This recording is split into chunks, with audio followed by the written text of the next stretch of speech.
마리아의 찬가라고 불리는 구절인데, 우리가 이 내용들을 살펴보기 이전에 그 마리아의 찬가가 나오게 된 과정에 대해서 한 번 더 살펴보도록 하겠습니다.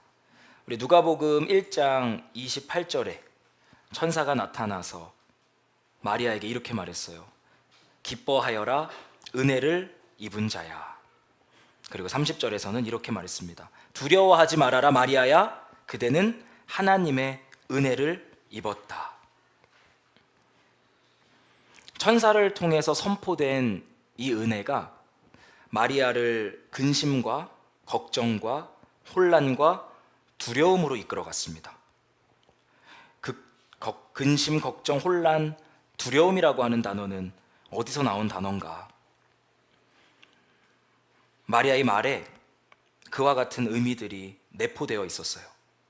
마리아는 그 말을 듣고 몹시 놀라 도대체 그 인사말이 무슨 뜻일까 하고 궁금히 여겼다.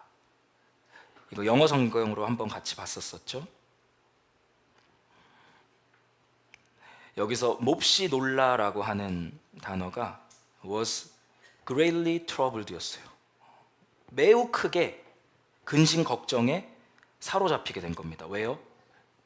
마리아야, 너는 은혜를 입었다라고 하는 천사의 말 때문에요. 그리고 나서 try to discern이에요.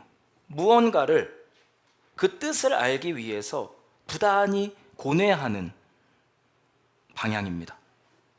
은혜가 임했는데 마리아는 근심과 걱정과 혼란에 빠졌고 그 뜻을 알기 위해서 움직이기 시작했어요. 그리고 이어지는 내용을 보면 마리아의 두려움을 느낄 수 있습니다. 천사가 마리아에게 말합니다. 두려워하지 말아라, 마리아야. 너는 하나님의 은혜를 입었다. 마리아의 두려움의 이유는 이것 때문이었어요. 나는 남자를 알지 못하는데 어떻게 이런 일이 있을 수 있겠습니까? 이 어떻게라는 말, 남자를 알지 못한 채 임신하는 방법에 대한 질문이기도 하지만 마리아를 사로잡는 두려움에 대한 완곡한 표현이기도 했습니다. 이런 말이에요. 남자와 관계를 맺지 않고 임신을 한다고요? 남편 요셉과의 관계는 어떡하죠? 저희는 파혼하게 되는 건가요? 저는 이제 미혼모가 되고 뱃속의 아이는 사생아가 되겠네요. 천사는 마리아가 가지고 있었던 이 수많은 질문들에 대해 일일이 답을 달아주지 않습니다. 그리고 딱 한마디만 전달해줘요. 하나님께는 불가능이 없다. 한국 성경에는 이 인과관계를 표시하는 접속어가 들어있지 않지만 우리 원어랑 영어 성경을 보면 이 부분이 나와요. 왜냐하면 하나님께는 불가능이 없기 때문이다. 하나님께는 불가능이 없어요. 하나님께는 마리아의 질문들이 아무런 문제가 되지 않습니다. 어떻게 남자와 관계를 맺지 않고 아이를 가질 수 있죠? 순종할 때 겪게 될 어려움들을 어떻게 해결하실 거죠? 마리아는 이와 같은 질문을 할 필요가 없었어요. 왜냐하면 하나님께는 불가능이 없기 때문입니다. 하나님께서는 큰 산을 평지로 만드시는 분이세요. 사람으로는 할 수 없으되 하나님으로서는 다 할 수 있습니다. 시편 33편 9절 보면 이런 말씀이 나와요. 한마디 주님의 말씀으로 모든 것이 생기고 주님의 명령 한마디로 모든 것이 견고하게 제자리를 잡았다. 소망이 없는 인생 가운데 유일한 소망은 뭐냐면 이 한마디예요. 하나님의 한마디면 모든 것이 생길 수 있다. 하나님의 한마디면 모든 것이 견고해질 거다. 이게 우리가 가지고 있는 유일한 소망입니다.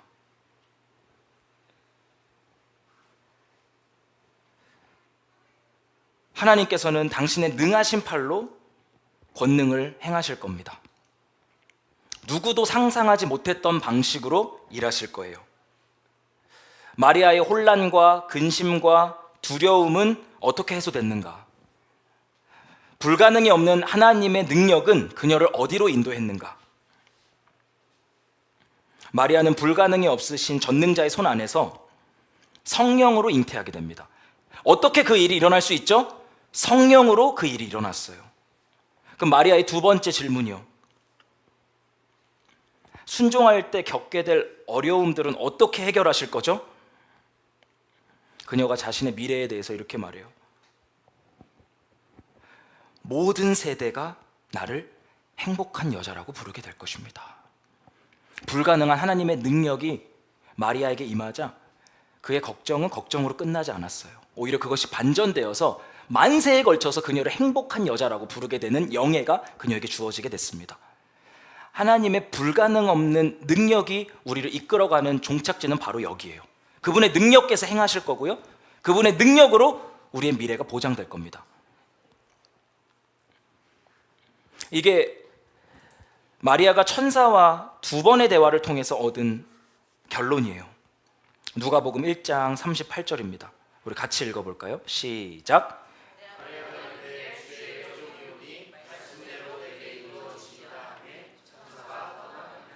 아멘.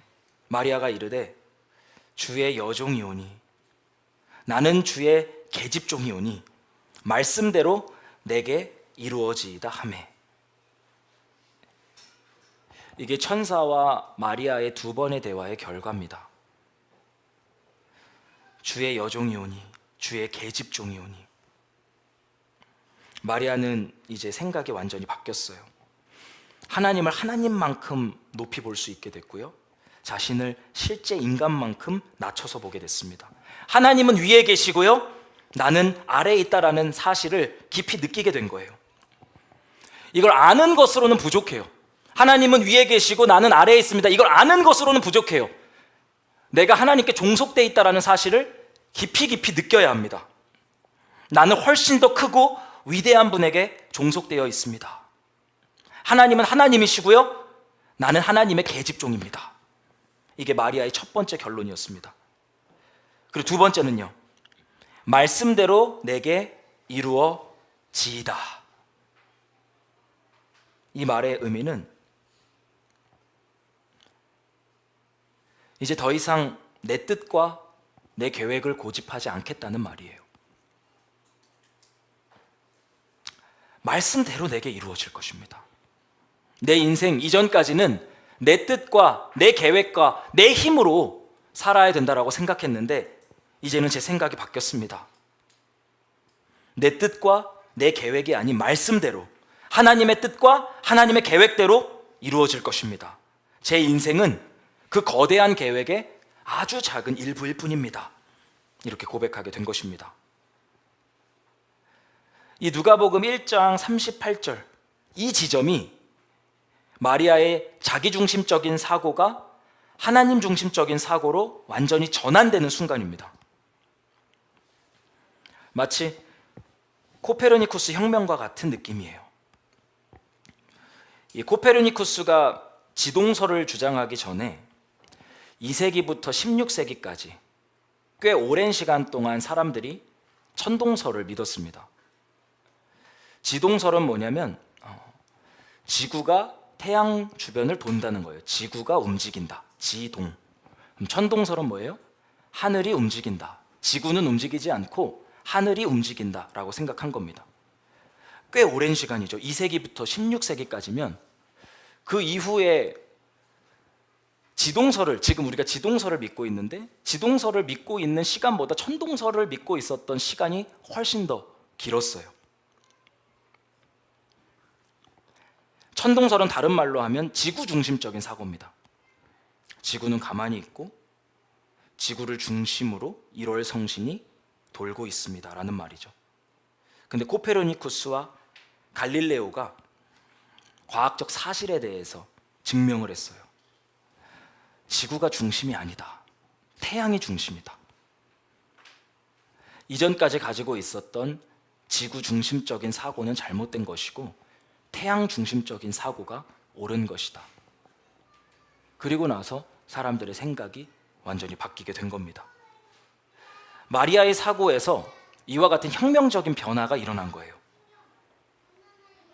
천사와 두 번의 대화, 그 전까지 마리아는 나에게 완전히 몰입되어 있었습니다. 근데 그 대화 이후에 나로부터 해방되게 돼요. 나 중심적인 사고에서 하나님 중심적인 사고를 갖게 된 겁니다. 하나님께서 하나님의 뜻을 하나님의 때에 하나님의 방식과 하나님의 능력으로 성취하시고 모든 영광과 존귀와 찬송을 받으실 것입니다. 나는 그 거대한 이야기의 아주 작은 일부일 뿐이고 그 사실이 저를 자유하게 만들고 안도하게 하고 기쁘게 합니다. 나를 망각하는 은혜, 나를 잇는 자유함, 나를 잇는 기쁨이 마리아의 영혼을 채웠고 거기에서부터 찬양이 분출되는 게 오늘 본문이에요. 누가복음 1장 46절, 47절 말씀입니다. 내 영혼이 주를 찬양하며 내 마음이 내 구주 하나님을 좋아함은. 마리아가 나를 잊어버리게 됐어요. 나를 망각하는 은혜, 나를 잇는 자유함, 나를 잇는 기쁨에 사로잡혀서 그의 영혼이 하나님을 기뻐하면서 찬양하기 시작하는 겁니다.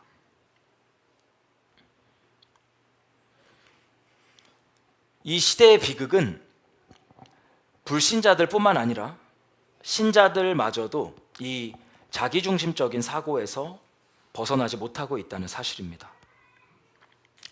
내 계획, 내 뜻, 내 힘, 내 능력, 내 영광, 이 나에게 집착하는 자기중심적인 사고는 결국은 하나님을 자기 욕심을 이루는 도구나 비서 정도로 전락시킵니다. 그래서 우리 신앙에 있어서 아주 치명적인 적이라고 할 수 있어요. 찰스 스펄전이 이 자기중심적인 사고에 대해서 이런 말을 남겼습니다. 인간을 중요하게 여기는 가르침들이 있습니다. 이런 가르침은 인간의 자유의지와 능력과 재능과 천부적인 존엄성에 대해 많은 말들을 합니다. 이런 가르침은 분명히 인간을 만물의 중심이자 목적으로 삼고 있으며 하나님을 자신이 만든 피조물을 섬기는 위치에 두고 있습니다. 인간의 자리는 보좌 위가 아니라 십자가 아래입니다.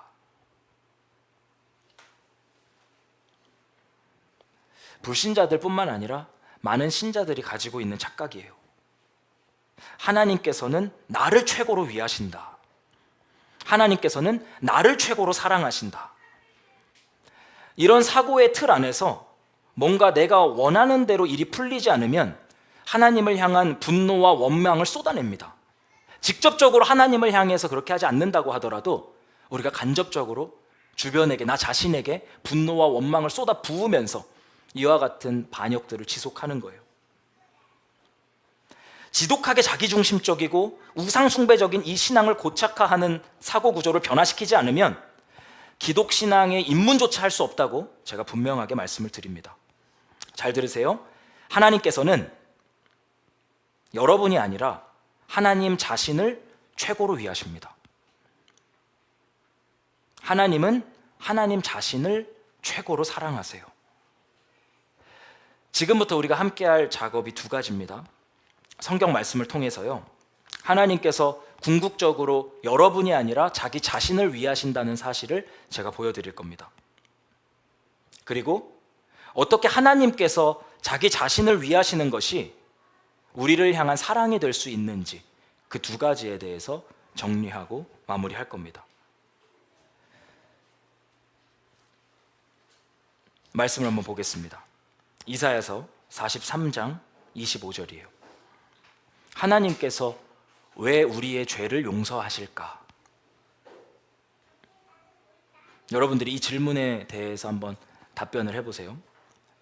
같이 읽겠습니다. 시작. 그러나 나는 내 죄를 용서하는 하나님이다.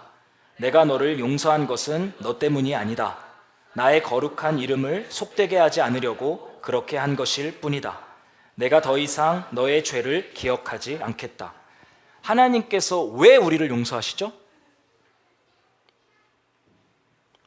이유가 아닌 건 뭐예요?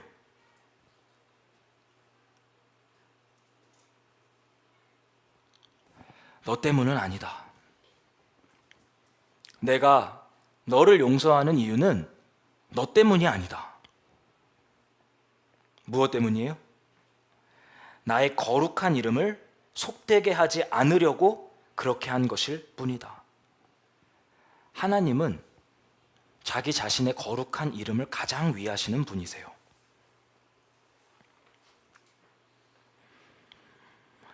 물론 우리가 이 죄의 용서에 대한 수혜자이기 때문에 우리를 위한 일인 것도 맞습니다. 그러나 궁극적으로는 하나님의 거룩한 이름을 속되게 하지 않기 위해서 우리를 용서하시는 거다라고 성경이 말하고 있습니다.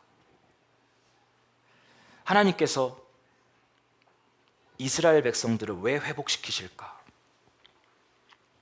우리로 치환해서 설명하면 하나님께서 우리의 삶을 왜 회복시키실까?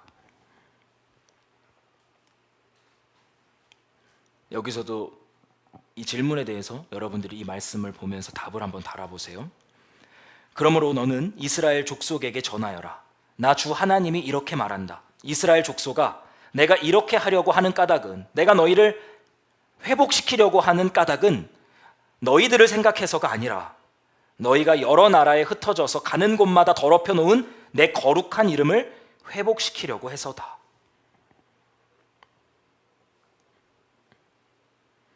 하나님께서 이스라엘 백성들을 회복시키려고 하는 이유가 아닌 것 정확히 나와요. 너희들을 생각해서는 아니다. 그럼 무엇 때문이에요? 너희가 더럽혀 놓은 내 거룩한 이름을 회복시키려고 너희를 회복할 것이다. 하나님이 가장 위하시는 건 자신의 거룩한 이름이지 여러분이 아니에요. 하나님께서 우리를 왜 구원하실까요?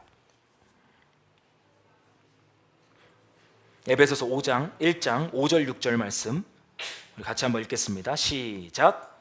그 기쁘신 뜻대로 우리를 예정하사 예수 그리스도로 말미암아 자기의 아들이 되게 하셨으니 이는 그가 사랑하시는 자 안에서 우리에게 거저 주시는 바 그의 은혜의 영광을 찬송하게 하려 하는 것이다.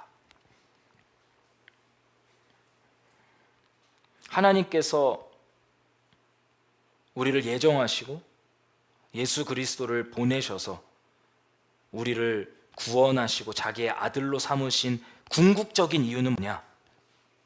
우리로 하여금 하나님의 은혜로운 영광을 찬양하게 하기 위해서, 하나님께서 당신의 거룩한 이름을 찬송받기 위해서 이와 같은 일을 행하시는 거라고 말씀하고 있습니다. 그래서 예수님께서 우리에게 기도를 가르쳐 주시면서도 가장 먼저 나오는 게 뭐냐면 우리 주기도문 할 때 나오는 거예요. 하늘에 계신 우리 아버지여 이름이 거룩히 여김을 받으시오며. 이게 하나님께 가장 중요한 일입니다. 하나님의 이름이 거룩하게 되는 거, 하나님의 이름이 높임을 받는 거, 하나님의 이름이 영화롭게 되는 거. 이게 성경에서 이야기하고 있는 하나님께서 가장 중요하게 생각하시는 부분이에요. 이제 여기까지 나누게 되면 수박 겉핥기식으로 피상적 신앙생활을 해오던 사람들은 큰 혼란과 충격에 빠지게 됩니다. 아니, 하나님께서 나를 위해서 사랑으로 희생하시는 분이라고 생각을 했는데 이거 완전 하나님이 나르시스트의 과대망상증 환자잖아. 이렇게 자아도취적이고 자뻑 그 자체인 신을 내가 어떻게 믿을 수 있지? 이 문제는 굉장히 중요한 문제예요. 존 파이퍼 목사가 이 문제를 다루는 것에 있어서 중요성을 설명하는데 몇 명의 예를 듭니다. 3명 정도를 꼽더라고요. 첫 번째는 브래드 피트, 영화 퓨리의 주인공이죠. 두 번째는 오프라 윈프리, 그리고 세 번째는 C.S. 루이스예요.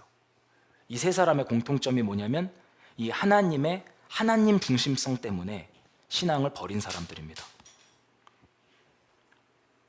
브래드 피트가 이렇게 말해요. 2011년에 엑스트라라고 하는 방송국인지 잡지인지 인터뷰할 때 했던 말을 그대로 따온 겁니다. 모든 것이 하나님의 방식대로 된다는 말을 들으며 자랐다. 또 일이 제대로 잘 되지 않을 때에도 하나님의 계획이 있다고 말했다.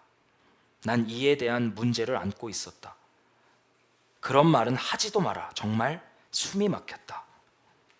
그리고 이어지는 말이 본인이 남침례교를 떠난 이유가 이와 같은 하나님 중심성 때문이었다라고 말하고 있어요. 오프라 윈프리는 질투하시는 하나님이라는 말에 실망했다고 합니다. 배타적이고 절대적인 사랑을 요구하는 하나님의 속성 때문에 하나님을 믿을 수 없다라고 말했어요. C.S. 루이스는 이렇게 표현합니다. 하나님이 칭찬을 바라는 허영심 많은 신이기 때문에 내가 30년간 하나님을 믿을 수 없었다. 이렇게 자신의 과거를 회상했습니다. 브래드 피트의 어려움이에요. 오직 하나님의 뜻과 계획대로만 된다. 내 뜻과 내 계획은 그분의 뜻, 그분의 계획 안에 종속된다. 이게 브래드 피트를 힘들게 했습니다. 오프라 윈프리는요, 자기 부모보다, 자기 자녀보다, 자기 남편보다, 아내보다 오직 하나님만을 더 사랑해야 된다는 그 말 때문에, 이 질투하시는 배타적인 하나님의 사랑의 성격 때문에 하나님을 믿을 수 없다라고 말했어요. C.S. 루이스는요, 왜 나는 영광 받으면 안 되고 오직 하나님만 영광 받으셔야 되냐? 이 우주의 질서를 받아들일 때 너무나 불편했고 너무나 부대낌이 들어서 하나님을 믿을 수 없었다고 말하고 있습니다. 이 세 사람은 이와 같은 의문을 가진 대표적인 인물들일 뿐이고, 많은 사람들이 이 하나님 중심주의 때문에 신앙이 흔들리고 실족하여서 믿음을 잃고 있어요. 그래서 이 부분에 대한 해설과 설명이 중요한 겁니다. 오늘 마지막 질문이에요. 설교 엄청 빨리 끝날 것 같은데요. 제가 오늘 왜 이렇게 달렸죠? 시작부터?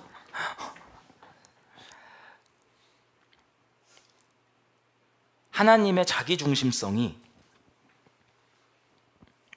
나르시즘, 자아도취, 과대망상이 아닌 인간을 향한 사랑인 이유는 무엇인가? 다시요. 우리가 위에서 봤던 이 하나님의 하나님 중심성이 나르시즘이나 자아도취나 과대망상증이 아니라 인간을 향한 사랑이라고 하는데, 그 두 개가 어떻게 양립할 수 있는가, 이 문제에 대해서 살펴보겠습니다. 하나님의 하나님 중심성이 인간을 향한 사랑인 이유는 오직 하나님만이 인간에게 영원한 만족과 기쁨과 행복을 주실 수 있는 분이기 때문이에요. 하나님을 제외한 그 어떤 영물이나 그 어떤 인간도 우리에게 하나님과 같은 만족과 기쁨과 행복을 주지 못합니다. 제가 예를 들어볼게요. 한 무리가 사막을 횡단하는 중에 통신기기가 다 마비돼서 길을 잃었고, 며칠째 물을 구하지 못해서 탈수와 탈진으로 죽기 일보 직전 상황까지 몰리게 됐습니다. 희망의 끈을 다 놔버리고 포기하려고 하는 찰나에 저기 멀리서 어떤 사람이 두 손을 흔들어요. 이 사막의 유일한 오아시스가 여기에 있습니다. 여기로 오셔서 목을 축이시고 생명을 얻으세요. 누군가 이와 같이 외친다면 이 외침은 분명 달콤한 소리이고 사랑일 겁니다. 만약에 오아시스가 의인화돼서 말을 할 수 있다면요, 이렇게 말할 거예요. 제가 이 사막에 있는 유일한 오아시스입니다. 여기로 오셔서 목을 축이시고 생명을 얻으세요. 오아시스가 이렇게 말할 때 그 어떤 누구도 이 오아시스는 나르시스트야 하지 않을 겁니다. 그 어떤 누구도 자아도취니 과대망상이니라는 말을 하지 않을 거예요. 이 무리 중에 일부가 오아시스가 아닌 고여서 썩은 웅덩이 물을 마시려고 달려가기 시작했습니다. 그래서 오아시스가 다시 말해요. 절대로 거기로 가지 마세요. 오직 나에게로 오셔서 물을 마시고 생명을 얻으세요. 이와 같은 간절한 호소는 분명 그들을 향한 사랑이며 자비일 겁니다. 만약에 이 상황에서 이 사막에 하나밖에 없는 유일한 오아시스가 이렇게 말한다고 생각해 보세요. 아니, 어떻게 나에게만 나오라고 할 수 있겠어? 그것은 너무 이기적이고 배타적인 거잖아. 이런 식으로 오아시스가 자기 중심성을 포기한다면 그건 사랑도 아닐 것이고 많은 사람이 이 물을 마시지 못해서 죽게 되는 결과로 이어질 겁니다. 제가 여러분들한테 예로 들어드렸던 이 예화는 성경에서 하나님께서 자신을 소개하는 방식 그대로 제가 예시를 든 겁니다. 예레미야서 2장 13절이에요. 참으로 나의 백성이 두 가지 악을 저질렀다. 하나는 생수의 근원인 나를 버린 것이고, 또 하나는 전혀 물이 고이지 않는 물이 새는 웅덩이를 파서 그것을 샘으로 삼은 것이다. 하나님은 이 우주 가운데 존재하는 유일한 오아시스세요. 그래서 생수의 근원이신 나에게로 나오라고 말씀하십니다.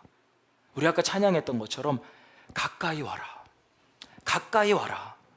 나를 마시고 목을 축이고 생명을 얻어라.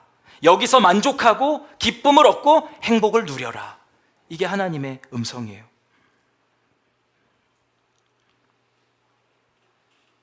근데 이스라엘 백성들이 이 생수의 근원이신 하나님을 버렸습니다. 그리고 터진 웅덩이를 파서 고여있고 썩어가는 물을 마시기 시작한 거예요.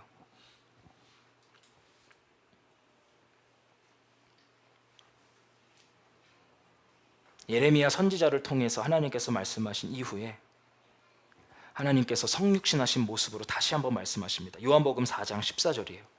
그러나 내가 주는 물을 마시는 사람은 영원히 목마르지 아니할 것이다.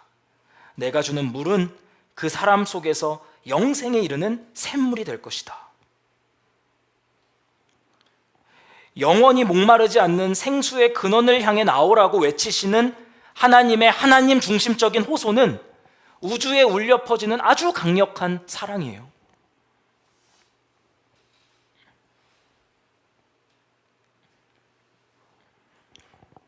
실제 이와 같은 만족과 기쁨과 행복을 줄 수 없는 존재가 이와 같은 말을 한다면 그건 기만일 겁니다.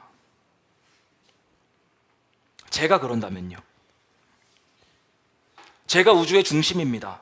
저에게로 나와서, 정우민에게로 와서 정우민을 먹고 마시고 그 가운데 만족하고 기뻐하시고 행복을 누리세요 라고 한다면요. 거짓말하는 거예요. 저는 이것과 딱 정반대되는 것만 여러분에게 줄 수 있습니다. 어떻게 할 수 있어요? 제 아내와 저희 아이들한테 물어보면 압니다. 저는 생수의 근원이 아니에요. 전 터진 웅덩이입니다. 그래서 뭘 해야 되냐면 제 아내에게도 생수의 근원 대신 하나님께로 나가자. 우리 아이들에게도 생수의 근원 대신 하나님께로 나가자.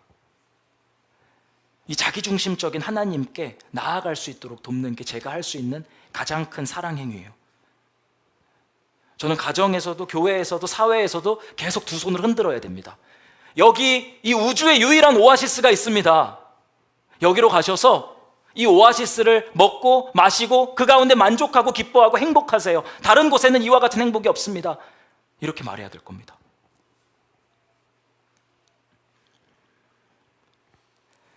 저는 하나님께서 이 자기중심성을 놓치거나 다른 존재에게 빼앗기지 않는 분이라서 큰 안도감을 느낍니다. 만약 하나님께서 다른 영물들이나 인간들에게 자기 중심성을 빼앗기는 신이었다면 우리에게는 늘 혼란과 어둠과 절망만 있었을 겁니다. 가장 위대하시고 가장 선하시고 가장 큰 만족을 주실 수 있는 분께서 우주의 중심을 차지하고 계시다는 이 사실, 이것만큼 우리를 자유하게 하고 기쁘게 하는 일은 없습니다.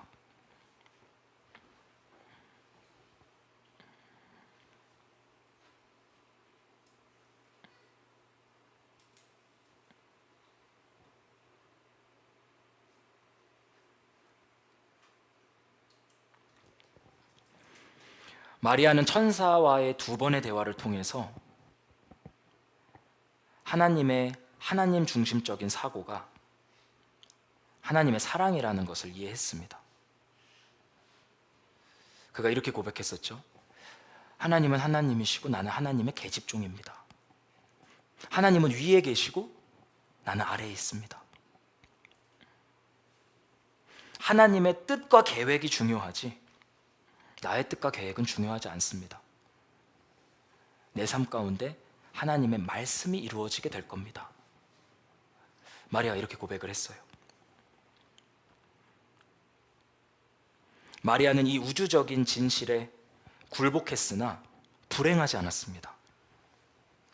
이렇게 고백하면서도 자유했고요. 이렇게 고백하면서도 기쁨으로 충만했고요. 이렇게 고백하면서도 하나님을 더 좋아하게 됐어요. 어디 그런 내용이 나오죠? 누가복음 1장 47절이에요.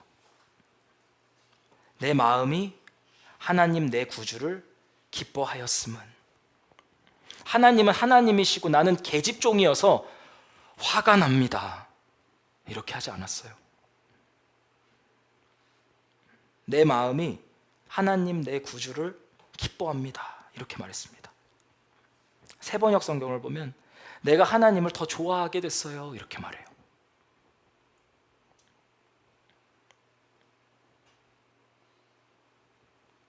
마리아는 단순히 이 우주적인 진실 앞에 어쩔 수 없이 굴복한 게 아니라 하나님께서 생수의 근원이라는 사실을 이해하고 그 가운데로 나아가서 하나님을 마셨습니다.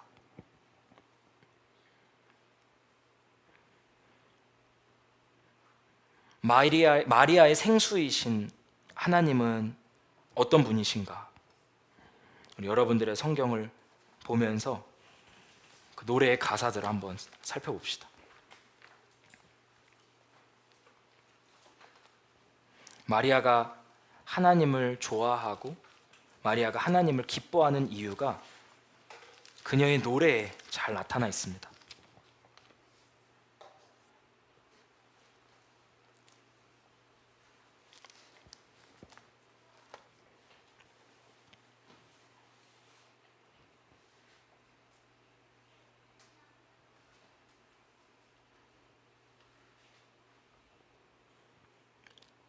(46절이에요)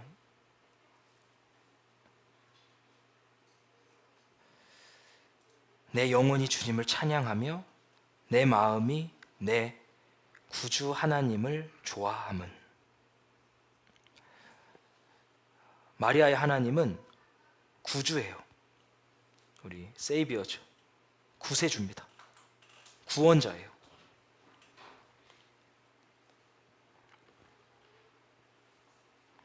하나님께서는 늘 구원되셨습니다. 이스라엘 백성들을 항상 구원하셨고 지금도 당신의 백성들을 구원하시는 구세주세요. 그분이 구세주가 될 수 있는 이유는 그 다음 구절 우리 51절 말씀 보면 이런 말이 나와요. 그는 그의 팔로 권능을 행하셨다. 그는 그의 팔로 권능을 행하시는 힘이 센 분이십니다. 개역개정 성경을 보면 능하신이에요. 구세주가 되려면 우리를 구원할 수 있는 능력이 있어야 돼요. 그의 팔로 권능을 행하시고 모든 것들을 통치하실 수 있는 힘이 있는 능하신 이여야 우리를 구원할 수 있습니다. 마리아에게 우리 하나님은 그런 분이셨어요. 이어서 고백합니다. 그의 이름은 거룩하고 그의 자비하심은 그를 두려워하는 사람들에게 대대로 있을 것입니다. 하나님은 구세주시고 능하신 이가 되시고 거룩하시고 자비하신 분이세요. 하나님은 빛이셔서 어둠과 함께할 수 없고 소멸하는 불이어서 모든 죄를 태우시는 분이십니다. 하나님의 능하심과 거룩하심과 자비하심이 하나로 역사하는 역사적 순간이 있는데 그게 바로 2000년 전 예수님의 십자가입니다. 성육신과 십자가가 하나님의 능력과 거룩과 자비를 역사 가운데 시각적으로 표현해 버렸습니다. 그리고 십자가 사건 이후로 하나님께서는 이 세상의 나라와는 전혀 다른 방식으로 이 땅에 당신의 백성들을 모아가시고 당신의 나라를 확장시켜 가세요. 그 방식들이 나와요. 51절, 52절이에요. 그분은 교만한 사람은 흩어버리시고 제왕들을 왕좌에서 끌어내 버리십니다. 대조적으로 비천한 자들은 높이시고 줄인 자들에게는 좋은 것으로 배부르게 하시는 분이세요. 그렇게 하나님의 백성을 모으시고 당신의 나라를 확장시킵니다. 능하신 분께서, 거룩하신 분께서, 자비로우신 분께서 스스로 잘났다고 생각하는 교만한 자들은 흩어버리시고 스스로 왕노릇하려는 자라는 그 왕좌에서 끌어내리세요. 그리고 하나님이 없으면 아무것도 할 수 없다고 고백하는 비천한 자들은 세우시고 줄인 자들에게는 대충 끼니 때울 것을 주시는 게 아니라 좋은 것으로 지극한 정성을 베풀어 주십니다. 그리고 이 하나님께서는 신실한 분이시라는 사실에 대해서 얘기하며 이 찬양이 끝이 납니다.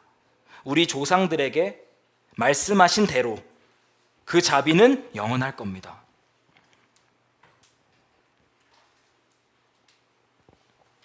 마리아는 이 속성 가운데 매료됐어요. 그리고 자발적으로 굴복했고 하나님을 좋아하게 됐고 하나님을 기뻐했습니다.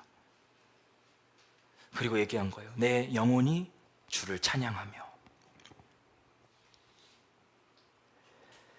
제가 이번 주에 이 본문과 관련된 찰스 스펄전 목사님의 설교문을 읽었는데 꽤 장이 두꺼웠어요.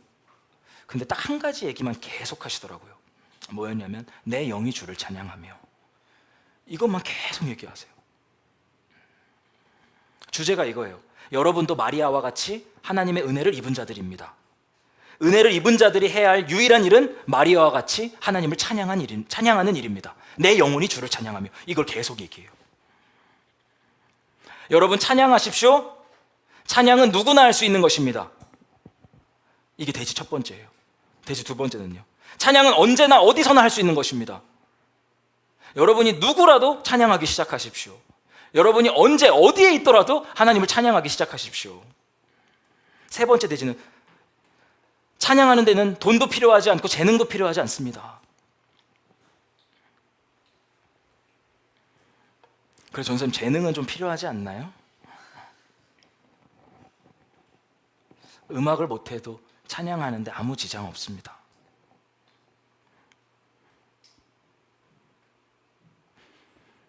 하나님께서 음정 박자가 안 맞는다고 여러분들의 찬양을 거절하지 않으세요. 이 음과 박자가 좀 안 맞으면 나는 좀 괴롭습니다. 그리고 주변 사람들도 조금 괴로울 수 있어요. 근데 하나님께서는 괴로워하지 않으십니다. 오히려 그런 핸디캡에도 불구하고 열정적으로 찬양하는 자들을 기뻐하실 거예요.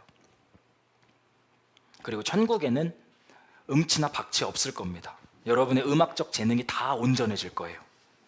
그래서 혹시 제가 이건 상상하는 건데 여러분들 가운데 음치나 박치인데 이 땅에서 우리 찬양을 통해서 하나님께 막 영광 돌리려고 애썼던 사람들 있잖아요. 100% 천국 가면 찬양 인도할 것 같아요. 야, 너가 이 정도 핸디캡에도 불구하고 그런 찬양을 올려드렸다면 너가 여기서 예배를 인도해야 된다. 이렇게 하실지도 몰라요. 돈이 없어도 재능이 없어도 찬양을 할 수 있으니 은혜를 입은 여러분이요 마리아와 같이 찬양하세요. 내 영혼이 주를 찬양하며. 한 내 영혼이 주를 찬양하며라는 말이 몇십 번 나오더라고요. 마지막이 이거였어요. 여러분은 죽을 때까지 찬양할 수 있습니다. 이게 마지막 대지예요.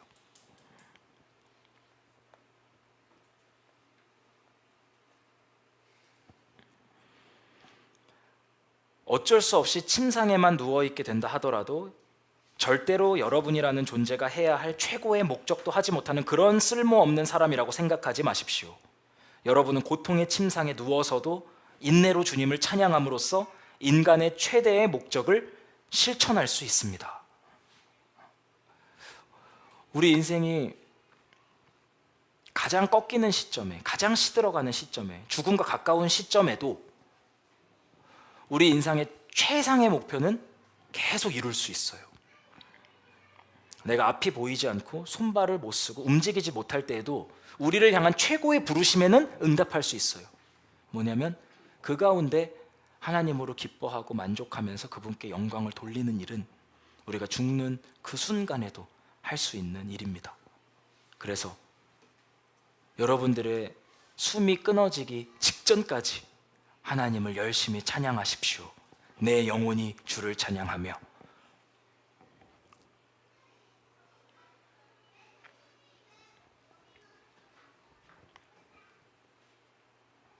우리가 이 시간에 같이 아까 찬양했던 내 갈급함과 삶의 예배 이어서 좀 같이 찬양했으면 좋겠습니다.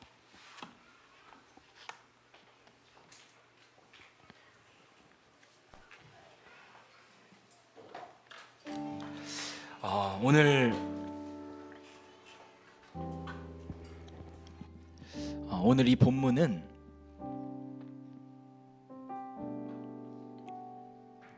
하나님을 찬양하고 하나님을 위해서 사십시오, 이런 결론으로 끝이 나요.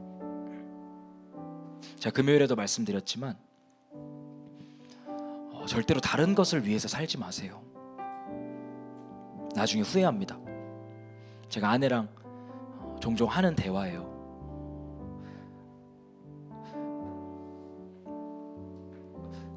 한나야, 너 절대 나를 위해서 살면 안 된다. 너 절대 별이랑 결의를 위해서 살면 안 된다.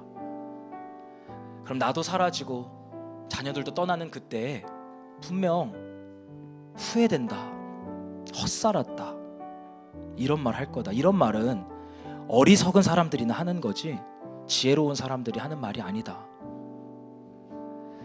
여러분들이 남편을 위하고 자녀들을 위하고 가족들을 위하는 삶을 살아가세요. 그리고 교회를 위해서 살아가세요. 근데 그게 다 하나님을 위하는 일의 일환이 되게 하세요. 그것과 연결시키지 않은 다른 것들을 향한 헌신들은 우리를 후회로 이끌어가고 인생의 헛됨으로 이끌어갈 뿐이에요. 저는 예수가족 식구들 모두가 어리석은 사람들이 아니라 지혜로운 사람들이 되기를 원합니다. 우리 인생이 희미해지고 쇠해지는 그때에 나는 평생 주님의 신실한 종으로서 내 아내를 섬겼고 내 자녀를 섬겼고 예수님의 몸된 교회를 섬겼다. 하나님, 나는 무익한 종입니다. 내가 해야 할 일을 했을 뿐입니다. 이러고 영혼으로 들어가는 게 우리가 지향하는 방향입니다. 그런 사고의 교정과 마음의 교정이 우리가 이 찬양 가운데 일어났으면 좋겠어요. 다른 것들은 여러분에게 결코 만족을 주지 못할 겁니다. 하나님께로 나가세요. 그러면 절대 실망하지 않을 겁니다. 우리 같이 찬양하겠습니다. 내 갈급함, 내 갈급함, 어느 것으로 채울 수 없네. 내 갈급함, 상한 나의 심령에 내 갈급함, 부르짖는 소리 들으소서. 내 갈급함, 주의 음성 들리네. 우리 한 번 더 찬양합시다. 내 갈급함, 내 갈급함, 어느 것으로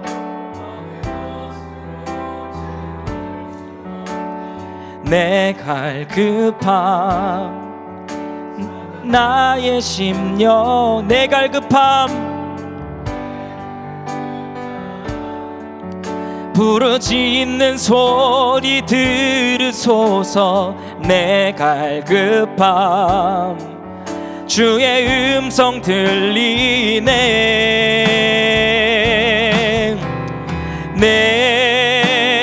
내게로 나오라.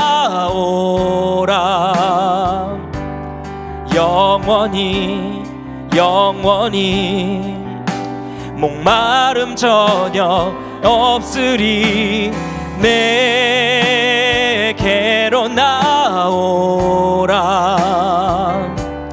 가까이 가까이 생수의 근원 되신 주께 내게로 나오라.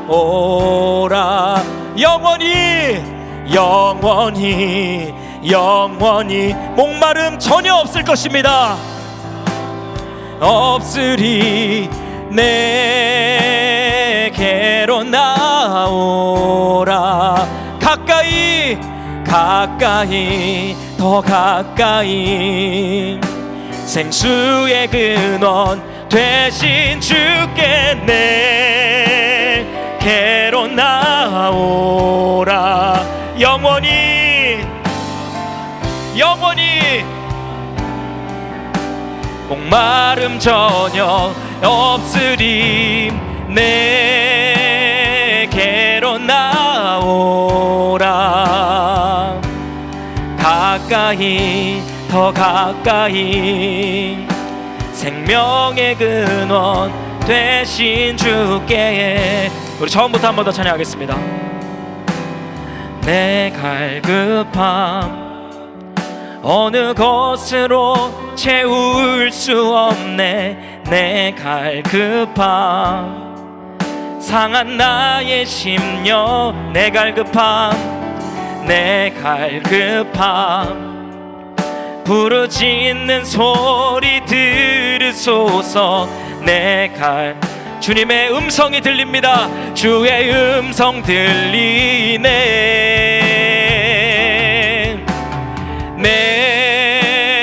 내게로 나오라.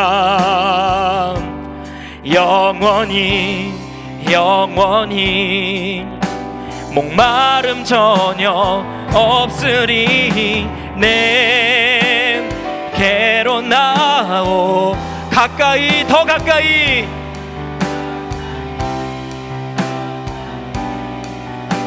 생수의 근원 되신 주께 내게로 나오라. 영원히 영원히 영원히 목마름 전혀 없을 것입니다. 내게로 나오라. 내게로 나오라. 가까이 생명의 근원 생명의 근원 되신 주께. 주 앞에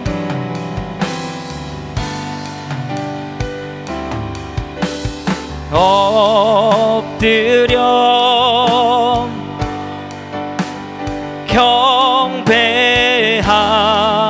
경배합니다. 온전한 예배 내 맘의 예배 내 모든 것 받기 합당하신 유일하신 분. 내 모든 것 받기 합당하신 분. 주 앞에 엎드려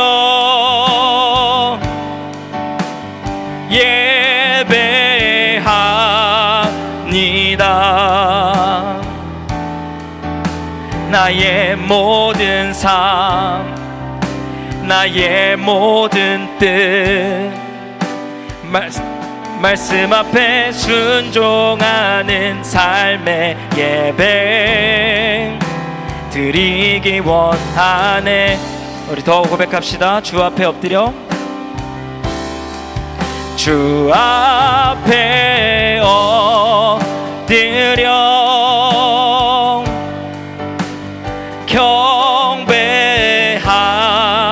경배합니다. 온전한 예배 온전한 예배 내 맘에 내 모든 것 받기 합당하신 유일한 하나님. 합당하신 분. 주 앞에 엎드려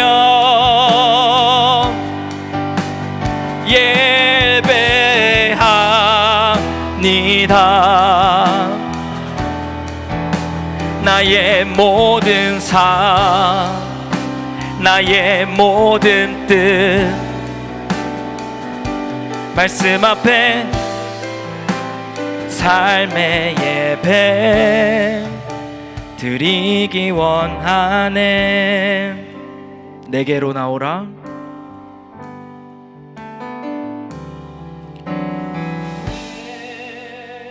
내게로 나오라. 영원히 영원히 마름 전혀 없으리. 내게로 나오라. 가까이 가까이 생수의 근원 되신 주께 내게로 나오라. 영원히 영원히 영원히 말은 전혀 없으니 내게로 나오라. 가까이 가까이 가까이 생명의 근원 되신 주께. 우리 마지막으로 고백합시다. 내게로 나오라. 영원히 영원히 말은 전혀 없으니 내게로 나오라. 가까이 가까이